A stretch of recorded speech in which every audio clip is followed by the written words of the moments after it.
All right, everybody, welcome back to Educational Educational Football. football. This is episode 5, Match Week 32. Actually, Premier League is heating up, man. It's heating up. Things are getting good. Things are getting very intriguing. It's been a okay season, I think we'd all agree. There's been definitely a lack of quality from everyone, to be honest, but the title race is something that's interesting, and I think we're lucky, that there is a title race. I'm very happy. Julian's probably upset that there is a title race, but there is. And United just might pull through. yeah, and if we look at all the top 5 leagues, I mean, there's no other title race. Barca are 9 points ahead. League, huh? I think it's over, more or less. No, they're right there, bro. Longs are right there. Are you sure? I'm looking it up right now. Look into it. This is tough. This is No, tough. never mind. Well, no, it's a 4 point gap, but PSG have a game in hand. Right. Because is that because they like canceled their games to play Ye- Liverpool? That was, yeah. That's bad. Yo, how did they do that?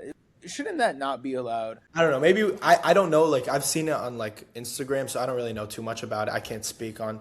Maybe there's like another logistic we're missing, but if that's the case, that's No, I think it is pretty squarely like they just rescheduled some games. yeah. But I mean, we had some interesting games this week, so why don't we get into it with Manchester City? Wow, wow, wow, wow. What a second half performance from the Blues. Chelsea is just such a weak opposition at this point. It's futile to discuss them, to discuss their tactics, their lineups. They are going through a disaster season that started with be able to contend for this Premier League title, and it's honestly fallen through, and it leaves them in a very confusing state where we don't know if these guys are even Champions League worthy. We don't know what these guys are even meant for. So I think before we talk about the main point, which I do believe is City here, what are your guys' thoughts on Chelsea? I mean, I don't. There's no point discussing their tactics here, their coach. It's just a mess of a institution at this point, and it's we talked about earlier on this podcast, like few earlier episodes, about how there is potential to work there and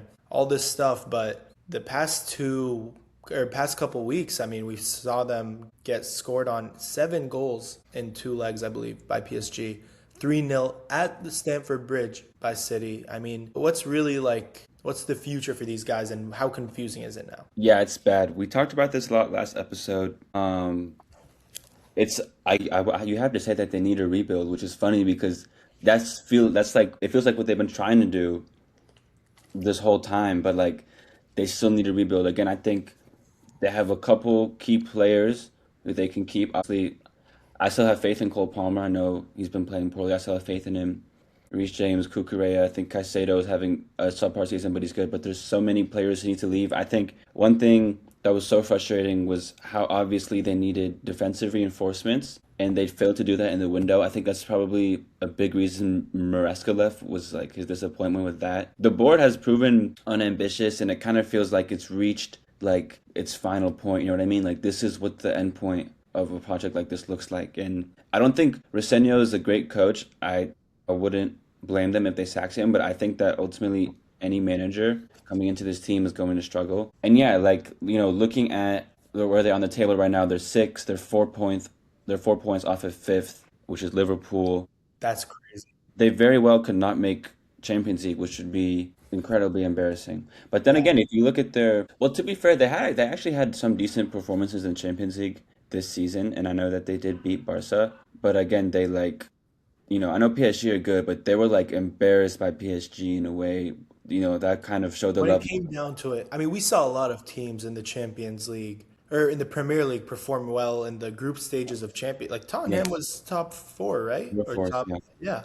I mean, that speaks for itself. But yeah, I mean, very, very sad stuff from Stamford Bridge. I don't know. The future for this team doesn't really seem too promising. It just, even if they do make the right decisions, I mean, it's just like the current players probably want out. I mean, if I'm Cole Palmer, who a year ago was seen as one of the greatest tens on the planet, one of the greatest players on the planet, now he's looking at himself, not being able to perform these past few weeks in this team, like low of a level his team have dropped. They're potentially out of Champions League, which he's been fighting to get and to prove himself on that side of the pitch. Like a player like him, what do you do now? Do you really want to stay and fight for this team, which you didn't even really want to go to at the beginning? Yeah, if I'm Cole Palmer, I'm looking for an exit, and I mean, I feel bad for him. I feel like, I mean, like you said, he had all this potential. There was so much buzz and excitement around him, and I mean, I wonder what opportunities he's going to have going forward. We spoke about, I think, on the last episode or the prior one, our kind of predictions for the World Cup, and even like his position on the England squad, was something that we kind of had to wrestle with, which if you had said that, at the beginning of the year, at the beginning of the season, might have come as more of a surprise. I think in terms of just, there's not really much left to say on Chelsea. Like Julian said, it's as if they need a they need a rebuilding from the rebuilding, but it's just a mess. It's unclear like what the path is to get out of it. It's unclear if the board is even like really focused on getting out of it. I definitely don't think a change in the like coach and the staff is really going to be sufficient for actually taking this team not only to where it could be or where historically it has been, but just where it needs to be as a team like Chelsea to not even be fighting for the scraps that it's fighting for. Yeah.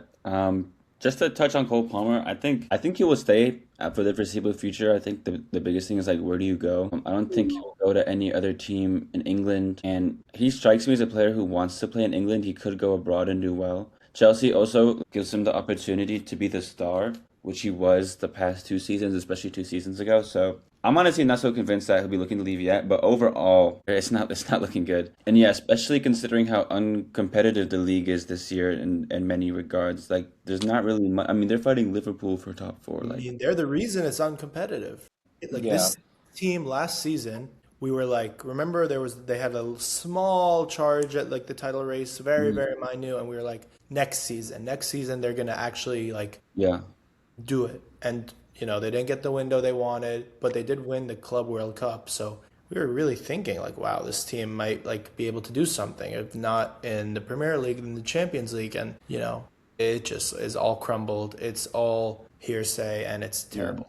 I But think let's move on to City though, because that was a little depressing about Chelsea. But on the other hand, City, it is extremely, extremely positive. You Richie, you guys want to know, tell us about City? yeah, Chelsea. you guys know that this is their first league win since February. No. Are you Yeah. serious? I mean, there has been an I mean, international there's not break. been, how many games has that actually There's been an been? international break, but still, the past, I think, 2 to 3 games, City have tied. I think. I'm not, that we tied West Ham. They Yeah. tied, let me see. Yeah, they tied West Ham. I guess we beat Crystal Palace. Or, sorry, no, that was in Nottingham the, Forest, you yeah, we tied. tied Nottingham Forest and West Ham. Those are our You past two beat, games. yeah, your last win was Leeds, Yeah. 1-0 at the very end of February. So yeah, Okay. technically So you're right. but it's pretty amazing how we're still, this win was massive. I mean, this team appears that Pep has kind of gotten his team down, and wow, that took a long time. Usually Way you too long. think Pep gets that done sooner in a season, but I guess from last season and all the change and uncertainty, it took him a while. But, he has a solid group now and a solid style of playing with the addition of Semenyo on the right, kind of shifting in and out. You have Gehi at center back when needed, and then biggest of all, Cherky playing at the 10 and playing as really the epicenter of this team, the heart of this team. And we saw it, I feel, earlier, but now we're seeing it more than more. Just how much this guy he's honestly, like, he doesn't have I don't think he has the characteristics necessarily of being like a leader per se, but he is a leader on on the pitch. He gets the ball, everybody wants to pass it to him, and he just takes care of it. He takes such good care of the ball. He doesn't give it up that much, although in the first half he was a little shaky. But for the most part, he doesn't give it up that much, and he always finds a good pass for it, and people trust him. Everybody on the team trusts him as the most technically gifted person on the pitch every time he plays. So, I mean, people have been saying that Cherky being excluded from the team for the month or two is the reason City didn't win the league. And I don't know how I feel about that. I mean, I do think there were games Cherky was playing in where it didn't work, but in this game, man, that second half, he showed the world why he is one of, I believe, the greatest tens in the world. And he helped us get this win. Nico O'Reilly, another goal. What a season. And Doku, another one. And along with that, who else scored? Why am I blanking? Gay. Gehi, right. And that was the special goal. But I mean, we have this style of playing, and it's taken us now 6 points away from Arsenal. But what do you guys think about City, the state they're in, all that? I think you made a great point with like the lineup just being like the biggest thing that's allowed them to find form. Pep, the last 2 seasons has been changing the lineup, I think, way too much. But I Yeah. think he's finally found some consistency now. Turkey starting. They easily had the best window in January. Gehi and Semenyo. Those are two like good examples of like what Prem proven means. Because people can be annoying about that, but it is valuable. And those are like two experienced players in the Premier League, and they came in and made an immediate impact, especially Semenyo.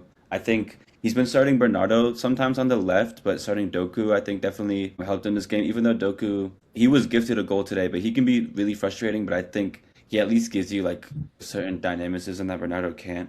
I honestly think Doku is so underrated. He is, I think he's one of the best wingers at running at a fullback and taking players on and getting inside in the world. He has like 2 goals this season. I know, and I think that's a little harsh. He was Yeah, injured. he's good. He was injured for a while, but Yeah. he should have better numbers. Oh, and then O'Reilly's also. I mean, Oh, everybody's been talking about him. He's incredible. He's been scoring a lot of goals. Like he never scores bangers, but he just knows how to be in the right place at the right time, which is so valuable. yeah, He's also tall, so he's good in headers. So I definitely. think I don't know, when you look at like the players that City have, their quality. You know what I mean? Like they have elite players. They have like the best players in the league. I think it was just about like not overcomplicating it and just like putting your best 11 out, letting them play with each other, like and Yeah, find some form with each other, and that's pretty much it. I don't think there's like actually that much to it. I think they easily have like the best front line in the league, yeah, and like Yeah, the quality just shows. I definitely think Cherky and O'Reilly also represent something. I think that we talk about how this season has been boring, and the style of play in the Prem has been a little unexciting, if not lackluster. I think Cherky and O'Reilly do represent this new generation that's coming in to the that's really stepping into the spotlight right now in a way that I think in the next couple of years we're gonna see the level of play and the level of engagement kind of really skyrocket. I think they obviously played fantastically this weekend. I think they've been consistently very strong. I agree. I think Pep. I don't want to say that Pep was in any way holding the team back, but I think that him letting the I squad. think he was. All right, there we go. too, I think the honestly. squad. I think him letting the squad be themselves, just go out there and play the way that they know how to play. I think it's really clear that worked, and I'm curious about what we see next weekend. It's a very consequential game, but and the kind of the lineup and the formation and the plan ahead of that. But Yeah, yeah, I I think think there's a lot to be excited for if you're a City. O'Reilly will be out for next game. Wow, with the yellow cards. I don't know, but my friend who's a City fan told me that like an hour ago. So Okay, that's good damn. to know. So eight Noor is fine as well. But actually, on the point of Cherokee, I think you mentioned Cherokee being like this rising star. I mean, not like he's No, no, already no. like This was his very first. This much is his established. first like season really stepping into the spotlight in Europe, like fully immersed. And I think he's done so well when all of his competitors in Wirtz and Palmer and even his buddy at City Foden, they all have failed to rise to the occasion. Frankly, they've failed. They've utterly, completely failed. And Cherokee has shined. He's floated to the top. So I am just blessed as a City fan to say that we have Ryan Cherokee because this guy's talent is beyond special. It's otherworldly, honestly. It's otherworldly. And I mean, where does this guy rank? I know I mentioned it. Where does this guy rank in number tens in the world? Because I know we've had a pretty like devastating quality drop in number tens in the recent years. But where is he right now? Where is he sitting? He's top three for me. If we were to say some names, who do you guys think we'd say? In the Premier League alone, Bruno's up there. I don't think he's at Bruno yet for sure. Yeah, I could, I could, No, no one's touching Bruno yet. Bruno, Morgan Rogers. I'd say he's better than Morgan Rogers. I would say that. He's very different, but that's fair. At the moment, they're like playing. At the moment, he's playing better. But another big thing with him is that for a long time, like if like Holland hasn't been doing good in 2020 for the last couple of seasons, like if Holland isn't doing good, like City really struggles. But he gives them him and Semenyo also have really given them like other options to rely on. Like Do you think Holland's that Holland is a problem? Do you think it's like something to worry about in the future? This lack of I wouldn't say that Haaland is a problem at all. I would just say that, he was this bolt of lightning. And, to Pep's credit in a lot of ways, he's identified that, a team can't be revolve around this one player. And he's been building out the options that the squad has up top. And I think that's valuable. I don't think it's a Haaland problem necessarily. I just think it's fundamentally a part of what happens when you get a player like Haaland in and he takes the world by storm for so long. yeah. But this win brings City 6 points away from Arsenal with a game in hand, leading to next week's game against Arsenal at the Etihad, which will be, as some pundits are saying, the most important game in the Premier League for a while because For this it's season, I think it is without question. but that moves us on to Arsenal. Julian, go ahead. Take it away. this game was at 7:30 on the East Coast. I know we have an international fan base, so on the East Coast, this game was at 7:30 a.m. So I was there. I woke up. Yeah, I don't know, really bad, really bad. Coming into this game, we were in a tough moment. We had lost to City not too long ago in the Carabao Cup final, which is incredibly disappointing. Southampton, which was like incredibly embarrassing in another cup. So that's two cups are out of like back to back. And then we managed to beat Sporting, but it like wasn't the most convincing win. So this really like Bournemouth. I know Bournemouth are on good form, but it's Bournemouth. So Bournemouth at home really served as like a moment for us to get back on track, especially ahead of the big City game. And it was just another game where we fell flat. I think certain individuals were like played particularly poorly. I think Ben White. Ben White's one of those ones where it's like thank you for your service, but like Yes. it's time to move on. Yes. He just like unfocused defensively. I thought Havertz at the 10. There were points in the season where I could see it. I think we can move on from that experiment. I don't think Havertz can play in the 10. I Agreed. think he's just not his skill set. I think Zubamendi for a long time. I was a Zubamendi fan and I defended him, but he is just, especially defensively, he's shaky and he does not support the two center backs and he just like you look at the goals and like they just go through him. You know what I mean? Like he's just not there. Say it ain't so. Say Nah. it ain't so. Nah, nah, nah, So nah. And he also like seems to have mental issues, like mental focus issues. I feel like he gets shook really easily. You saw the way the other players were comforting him. Like I don't know. I know this is his first season in England, but he's supposed to be a top player. He's an international. He's like 26 years old. Especially in 2026, he's been poor. Yeah.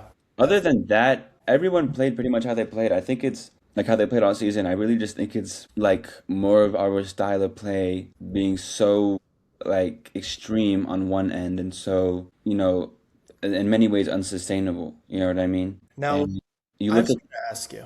yeah. Okay.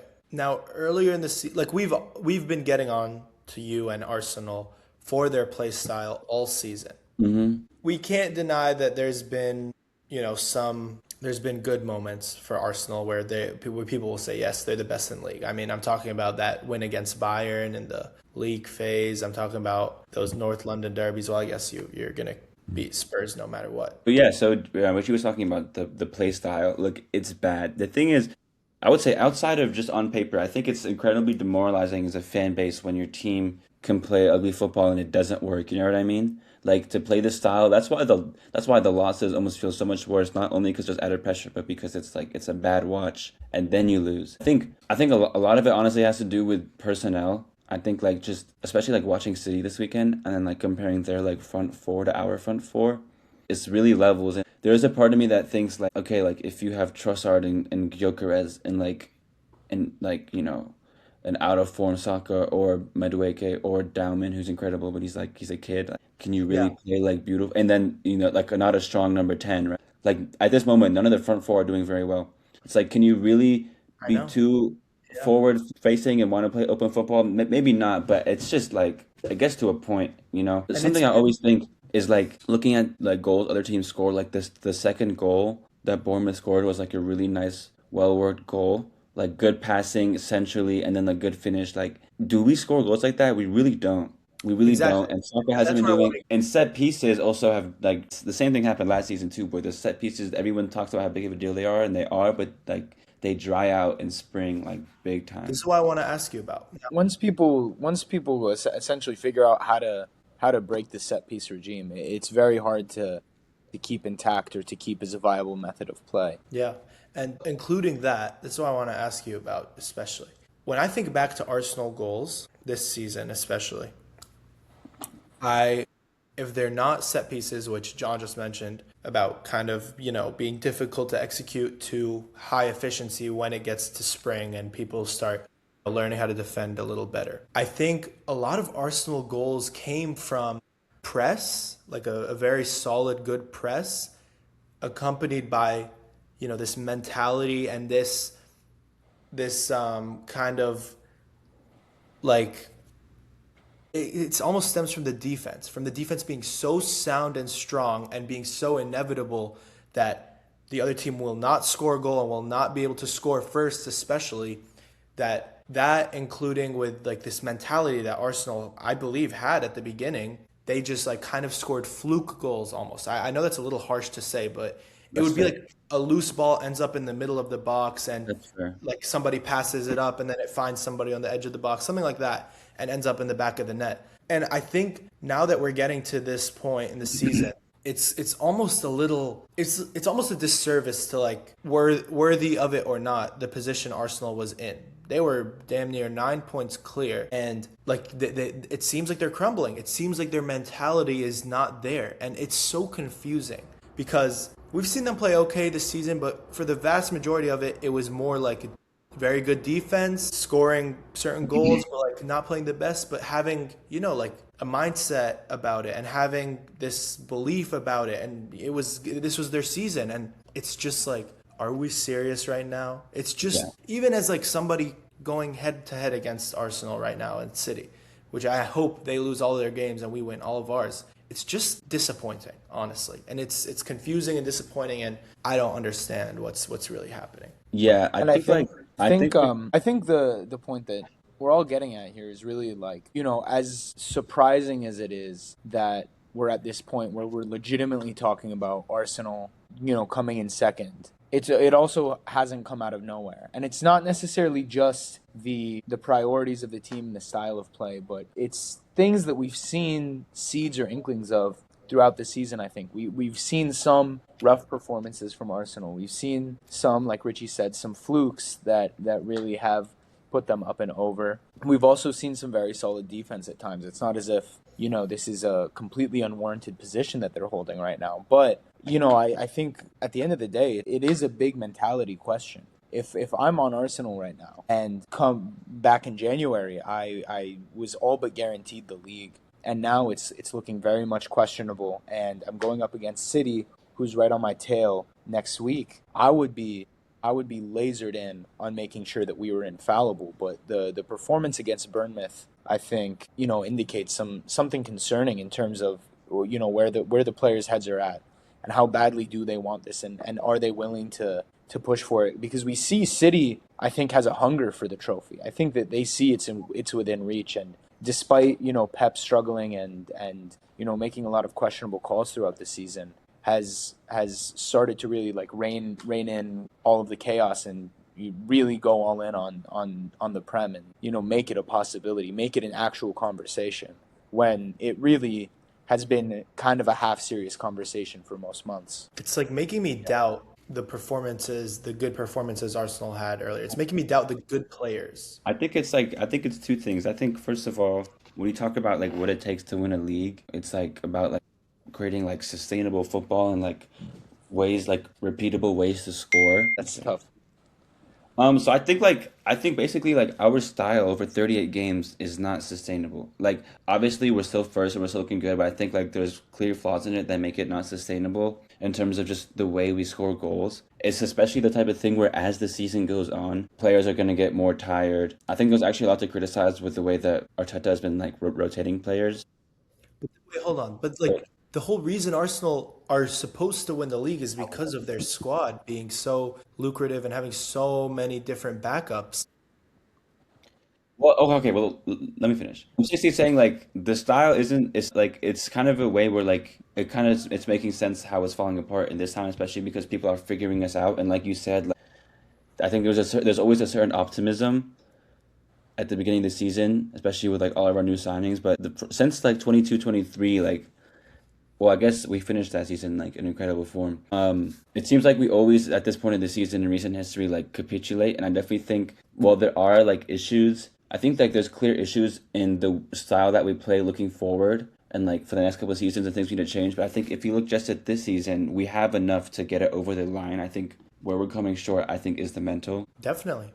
I It's mean, yeah, I don't know. It's especially like it just and to be fair, we're like there is so much pressure on us, and I hope people realize that. Like I know we've been probably second, the most amount of pressure a like team it's has had. crazy. Like being second 3 years in a row, which the only other time that's happened is when we got first right after. Arteta's been here for 5 years. But that's the thing. You What shouldn't. do you think about Arteta at this point? He's been here 5 years. Hmm. If he doesn't bring it home at the end of this season, where are you with? My biggest thing right now with Arsenal is the lineup. Honestly, I really feel like we did not do enough to our front line. I know we bought Madueke and Gyökeres, but Gyökeres I think is a bust and Madueke is a backup. So when I look at like our biggest issue, I really think we like need to buy long term. I think we're gonna need another striker. As it doesn't work out, we're gonna need another 10, and we definitely need a starting left winger. Yeah. I think Arteta, if he doesn't win anything this season, I don't. I wouldn't necessarily said that he needs to be sacked, but I wouldn't mind if he's sacked. I don't think that would be crazy. Yeah, I mean, the I think if he wins the Premier League, he should stay. yeah, I mean the way he has you guys playing, it's honestly like it's very sad. And you guys, Arsenal winning the Premier League while playing in this manner would be pretty sad, I think. I mean, But, but this is something I've been thinking about recently. I think it is sad, but I think there is. I feel like okay. Don't you think? Genuine question. Don't you think Arteta looks at his front line in his number 10 and is like, we have to be defensive. You know what I mean? Like you I can't be don't like, know. I Maybe, don't know. but he's been running it for 5 years. no, that's not true. That's not true. That's not true. But hold on, hold on. I understand what you're saying, but at the same time, like, don't you think Arsenal's front line is better than like? Do you think it's worse or better than Bournemouth's front line? It's genuinely close. I'm so It's serious. close, right? It's close, but like Bournemouth have a good front line. Bournemouth attack. I think like it's not like they're literally plumbers. Like these guys Yeah, can play. You have Saka on the pitch. Saka's arguably one of the best right wingers in the world. he's tapped. He's tapped. But this is the thing. It's just it's not right the way they play, and the way you've been winning games is just It's not right. it worked back and up I mean, until Saka didn't And let's be honest, Julian. Not to put you on the spot here, but put me on the spot. like there were many times where in the group chat, Richie, after an Arsenal win, would ask, like, do you feel like this is right? Do you feel like this is a good way to win? And you were really results oriented. You were very much like, look, we're winning, we're taking it home. And looking back, in retrospect, how do you feel about defending the strategy, the orientation? Yeah, I mean, every fan should be results oriented. If it's working, I don't have no issue with it. It's just embarrassing when it doesn't work.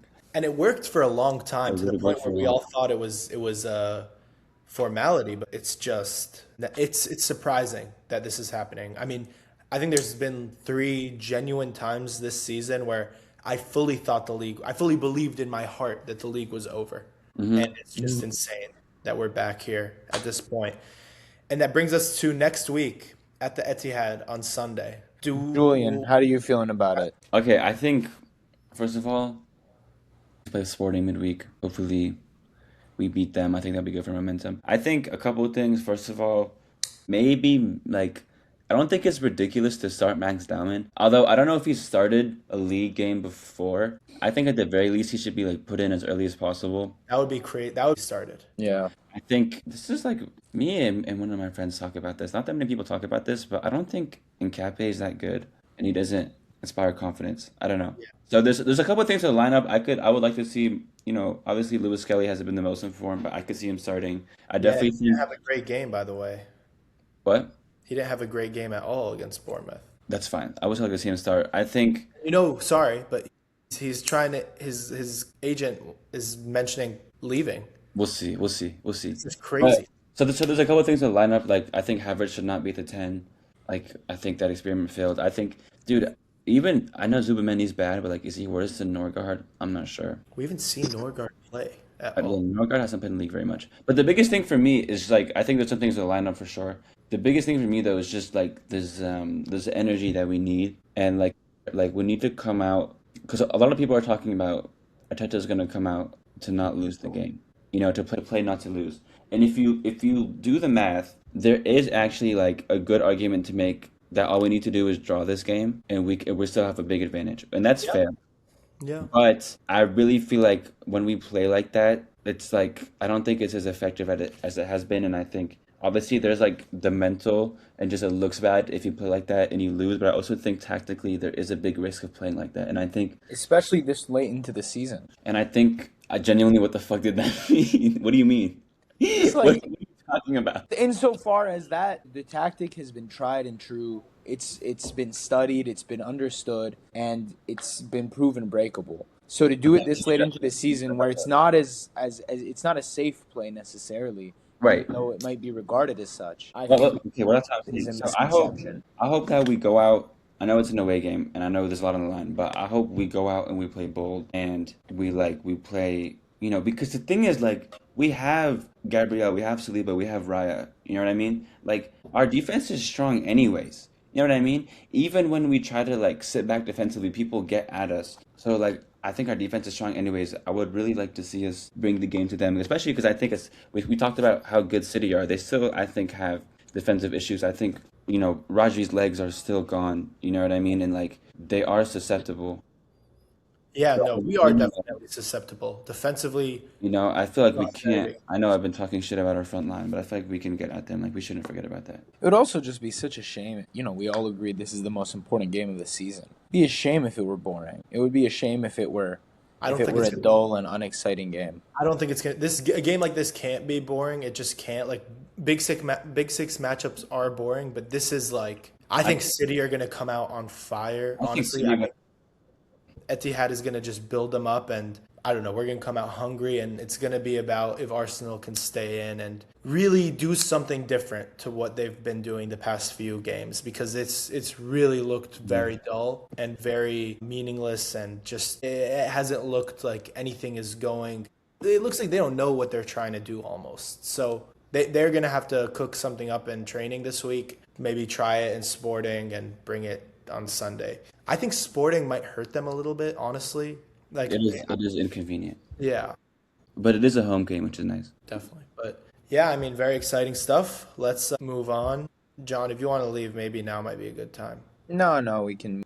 I can chat a bit for this one. All right, bet. So we have United versus Leeds, 2-1 at Old Trafford. Keeps United still not certain of, qualifying for Champions League. And I don't know. What do you have to say about this, John? You. I don't know. I mean, first and foremost, it's hard to watch. It's disappointing, especially because it's literally almost been a month since our last match. United fans were excited to just see us out there, and to see us that disjointed, confused, really incommunicative. Was a tough watch. Just talking about the squad in general, there wasn't a lot of cohesion or synergy, and it wasn't like those, like the past couple of games that we've had, even when we've played only okay, or even if we've played to a level that, may not be what I would have wished for, it was still engaging, and you could still see the squad moving as a team. Here, it just felt like people throwing things at the wall and trying to see what sticks. And you had some okay moments. You had some good shots. You had the goal, I think, from Casemiro with the Bruno assist, which is always, you always like to see. And again, like considering where we were at the start of the season, I don't necessarily want to, be too doom and gloom about this, but obviously, not too happy with it. I Yeah. have to say, starting Ugarte, there's not much left to say on that. Well, I I saw think some statistic that we've Man lost U is almost every single game that we've started Ugarte on. And I I think think that, this Man U is go ahead. out, but yeah. Yeah, no, I know why, but it's just Yeah, I he's mean, it arises from the fact that this really is a rebuilding period, and our squad still has some pretty major holes in it. We I don't have think a deep bench, but regardless, that shouldn't matter with a month off. Yeah. I think, that was kind of, there's a red card in the 57th minute, I think. So that's always going to be a big game decider. Yeah, but we had already conceded both goals by then. I know, but still, what do you I guys know, I think, know. first of all, about that red card? That was a weird one. It was weird. It was. I don't think anyone contests that wasn't questionable. Yeah, but it's just like you pull him in the back of the head and like he's nearly on his halfway line. I think it's like I didn't watch this game. I honestly, I had it on in the background. Like it just wasn't like a game to watch. Honestly, you didn't miss out on anything. Shout out Leeds though. Leeds play good football. No, Leeds play good football, Leeds but are at the same solid. time, I think this is one of the reasons I believe Man United need to go into the window looking for a new manager. We've seen United play okay, right? They've played okay since appointing Michael Carrick. But let's not act like they're playing the most brilliant football in the league. They tied West Ham, I think, or maybe they lost to West Ham. We tied. They've had some very poor, moderate, average performances over the past. They're more recent performances since that Yeah, Arsenal. yeah. Haven't been as Yeah, and I shining. know No, like and I don't disagree necessarily. I'm not dying on the Michael Carrick train. I don't want to count him out yet. I want to see how he finishes the season. But no, it is worth noting that the quality and the energy, there has been a bit of a dip. I also think it's worth noting that at least two, if not all of the games that we've really put a bad showing on for are the games where there was a break, and there was at least 2 weeks in between games. yeah, I'm not trying to excuse it or anything, but I think it's worth it analytically to like recognize that fact and recognize that this is a team that is just not getting to play with each other on the pitch in that match environment as much as they could be or they should be if things had maybe gone differently earlier in the season, and that could have maybe had some kind of chain reaction. Obviously, that's a lot of speculation, but something worth making a note of for sure. I Yeah, mean, I think a big thing with Carrick is that like Richie's right where they don't look like a team that's like super tactical or heavily coached. Carrick just like released them from Emery jail, yeah, basically, right? Because No, he like did low key. at the end of the day, like Bruno, Mbumo, Cunha, Sesko, like these are maybe not Sesko, but those are like top players where like if you just let them play like I'd say Sesko he's is good. at least up with Cunha for sure. Yeah, so like if you just let them play, like they can win you games. And I think that's exactly. that's like I think that kind of we can dock Carrick a couple of points for that because I That's think what I'm Emery saying. was just And so bad. United fans were like, after 3 or 4 wins, they were like, we played the best football in the league. We have the best manager. Like Carrick might have to stay and all this stuff. And I think that was a bit overdoing it, All honestly. right, look, there obviously was a lot of excitement, and a lot of United fans were making very big statements. Right. It's Okay. also worth noting that those first couple of games were very strong, especially when you consider what we came from.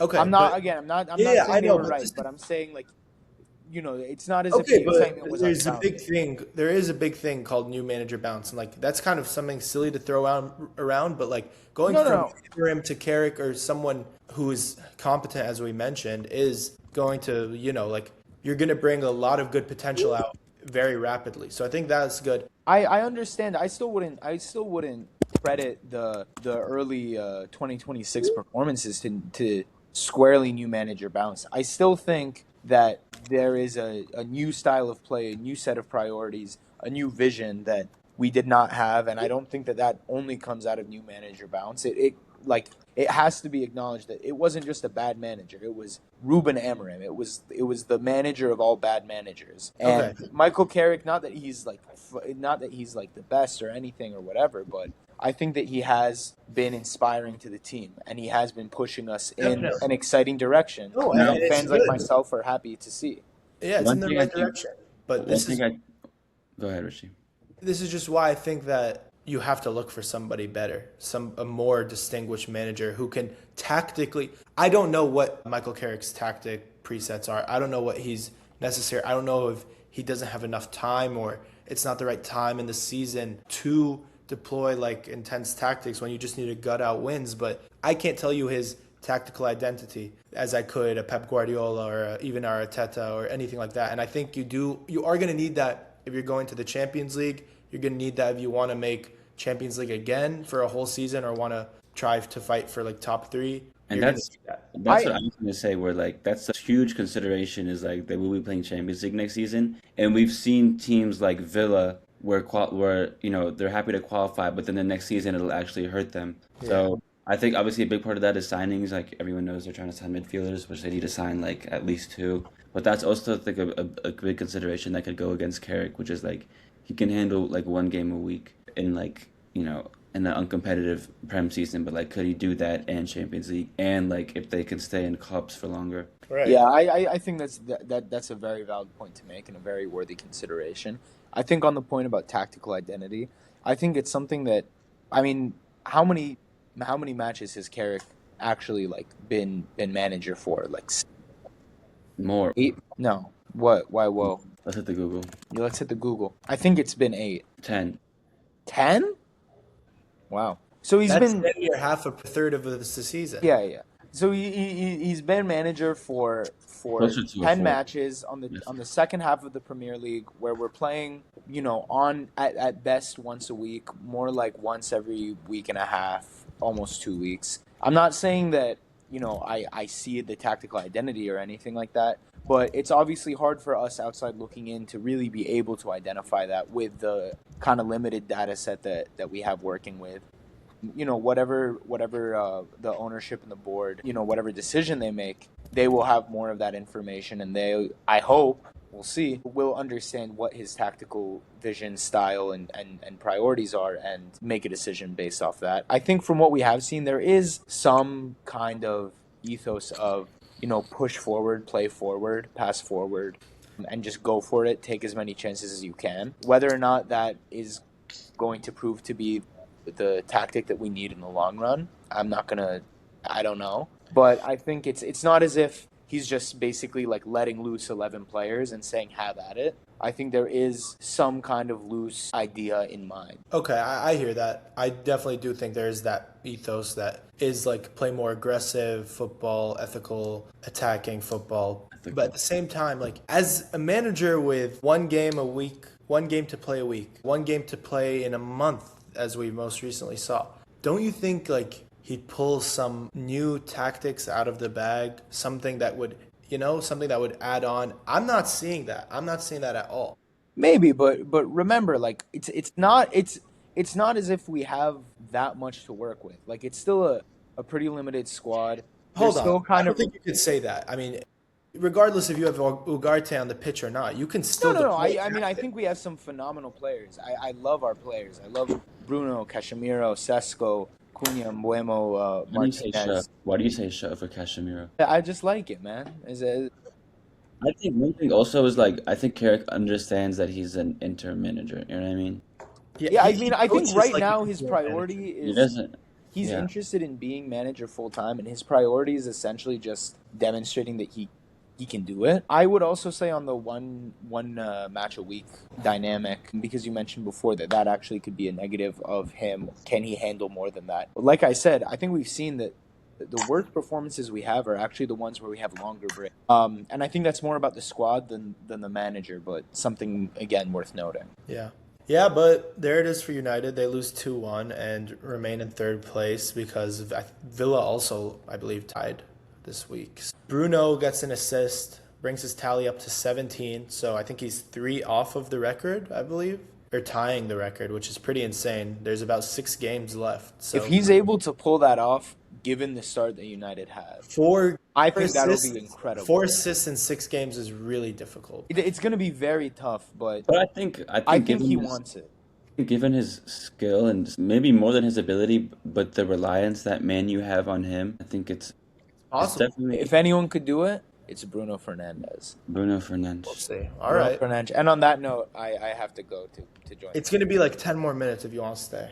I Are we can't. doing Spurs? They're like, I'm like group leader for this project. So, All right. man, can I just say real quick? There was like this guy. I was out on Saturday, like the night before the Spurs game, and there was this guy wearing a Spurs hat, having the time of his life, and all I could think about Sunday morning was how sad, how like devastated he must have felt waking up. Okay, Spurs lost 1-0 to Sunderland, It's insane. It's which insane. officially puts them in relegation because West Ham won big time against Wolves. Yeah, big game. That's a massive game. And Romero injured for the season. Oh my God. Is that Loki a blessing in disguise?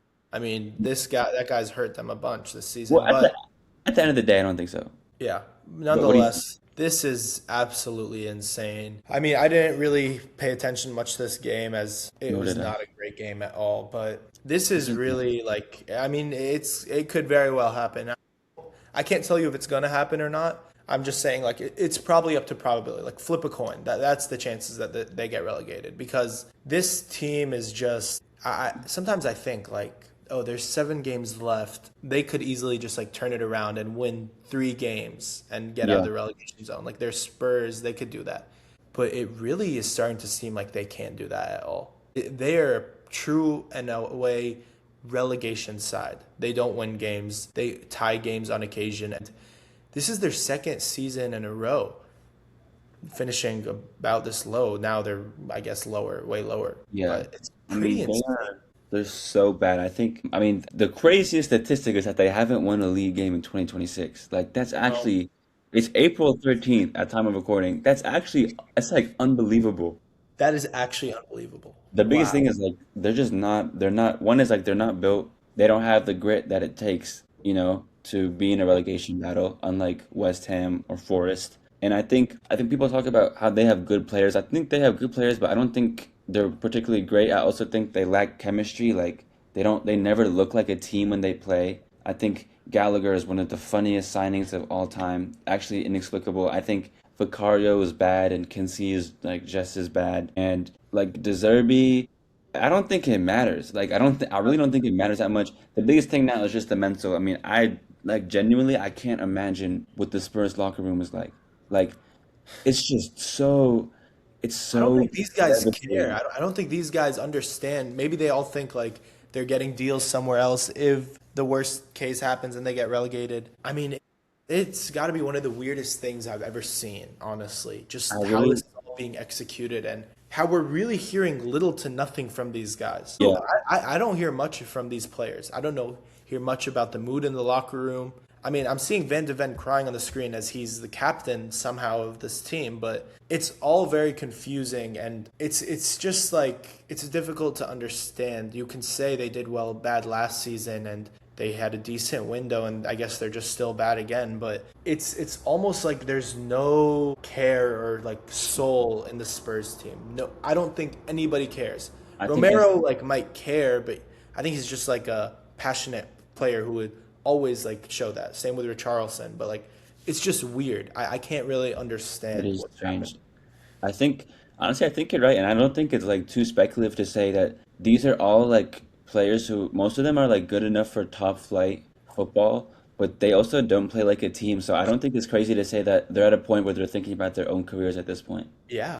They don't feel like they're trying to rile together. I think they're just like look. I think they're just talking to their agents and like seeing where they could go because Yeah. I mean, I this don't know. reminds me of like in high school when I was on the team, like the varsity soccer team, and we were so miserable this one season. We won like no games. And I remember after the games, like it didn't matter because we'd go home and I'd still have like another totally social life and my homework to do and all these different things that were so much more important. I could like forget about the game like this. That's almost what it feels like with these guys. Like they don't seem to care. And I could be mistaken here, but I've just heard nothing. And their effort on the pitch doesn't really demonstrate any other sort of thinking about this. So it's sad that these guys are going to be the reason that Spurs ultimately It might is. get relegated. Thinking about the fan base in the stadium, I was about to pull up their fixtures, like the remaining fixtures, but like I don't think it actually matters. Like they could really lose to anyone. Does not matter They absolutely really at could lose to all. anyone. I think they drew against Wolves, Wow. like which okay, we low key also, But but you know if these guys go into the championship, they're not getting out of there. that's the other thing. This is like too much to talk about just now, but like the reshaping that will happen if they get relegated is like I've actually It's never it's seen gonna. a team with like quality players like this Mhm. get to the championship. It's pretty historic.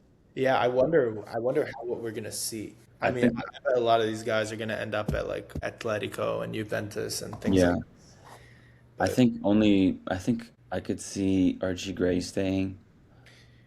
Archie Gray, Archie Gray is the truth, bro. He's good. I I know, think but it's just low sad. key, I think James Madison would stay because he's like 29 or I something. saw him training. One of his legs is like Yeah, genuine. yeah, yeah. I saw that. I saw that. That's insane. Yeah. I think especially, I think he would be like one of the best players in the championship. Yeah, I think definitely. so would Archie Gray. I don't know.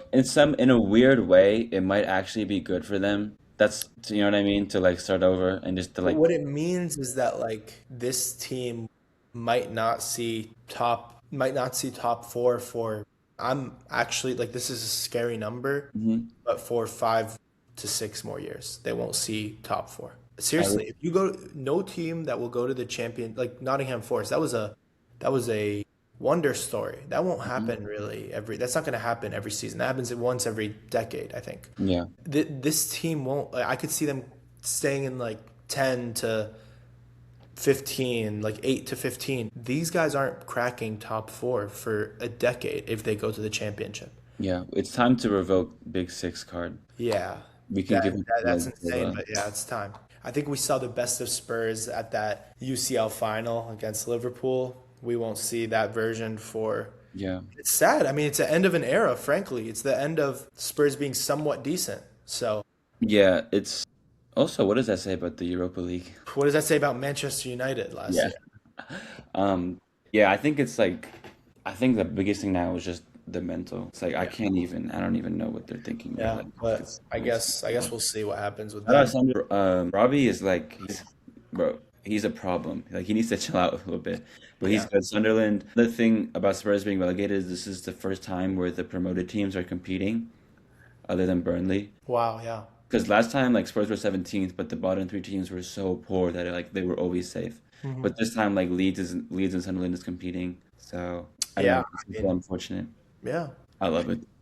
me too. I don't know. I was really sad originally about this, about Spurs going down, because Spurs is like a team I grew up like kind of liking. They were never like your enemy. I guess as an Arsenal fan, they are your enemy. But like now, I don't care for them if they get relegated or not, because what I see like Spurs is just a name. The identity that these guys behold is so unimportant and unimpressive and just forgetful. I don't care what happens, honestly. Yeah. Yeah, but I guess that's it for Spurs. Moving on, finally, we have our Champions League draws for tomorrow and the day after. Liverpool, PSG. I think we'd be silly to say Liverpool have a chance here, honestly. At PSG as well. So that should be over. Do you agree? Is it? I thought it was at Anfield. No, no, it's in PSG. Okay. Yeah, they're getting bucked, bro. They're lucky that it was only 2-0. It's just Yeah, like there can be tactics or whatever, but like one team is so much better than the other. Like it doesn't matter. yeah. Now this Bayern Madrid game, this is gonna be good. This is I gonna be want that. really, really, really good. I I want think that. I don't know what it is about I Madrid. I still mean, I still think Bayern will win though. I do think Bayern. I hope so. I hope so. Yeah. Madrid don't deserve it. Madrid, like they can fight, like they can have moments and they can fight hard, but Bayern are like, Do you know they were like 6 games unbeaten when Mbappe was out, and the second yeah, they've lost or tied they everything, they're including going through against their like own issues right now for sure. this Mbappe Vinny project. I think is over. I think 2 full seasons at Madrid is enough for Perez to be like, this isn't good, and I think they'll get rid of Vinny because dictator Mbappe cannot. Dictator, yeah. Where would Vinny go? He unfortunately probably go to. I don't know. He wouldn't come to the Right? Prem. Surely not. He would have considered Prem. Maybe he could. I don't know where he Imagine would go. Arsenal. Imagine Vinny won't leave. That was silly to say. Vinny won't Yeah, leave. I don't know. So I'm not sure where he would go, but it is. They have a lot of. Also, I think in other areas of the pitch they have issues as well.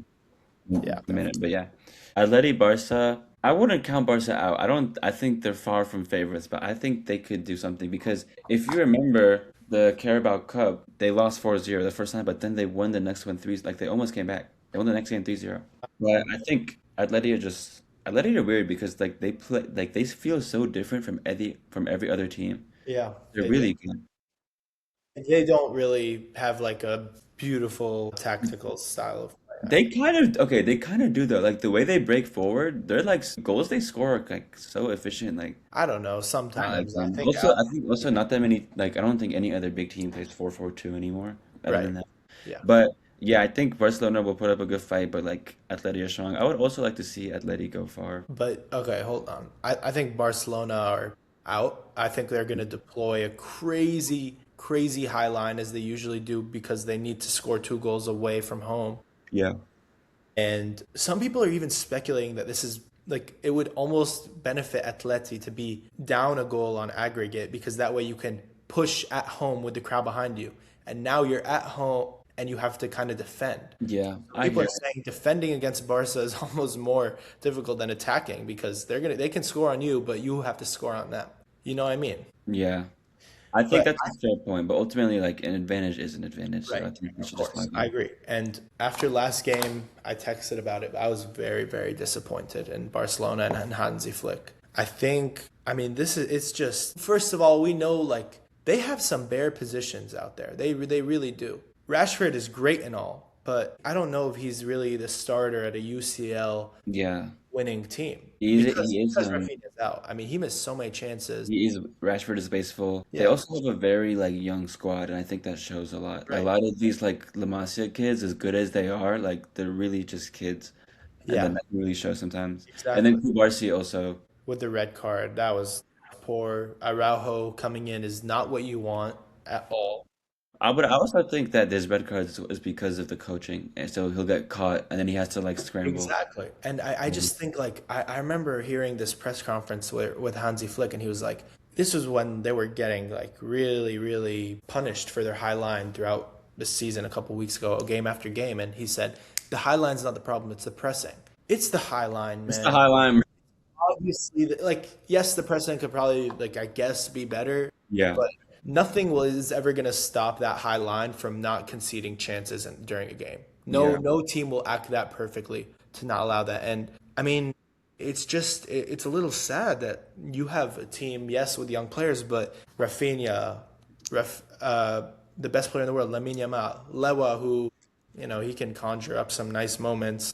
Yeah. You have Pedri, you have Cancelo, and then Balde also coming in, switching with him, and you have really good players. This team needs to start like being one of this their style of football this season hasn't it didn't speak to us. I don't think as last season. I do think they fell off a little bit, and you almost wanted to see them like go further in and adapt with Lamine because Lamine is the greatest talent we've seen in so long. So I hope they can.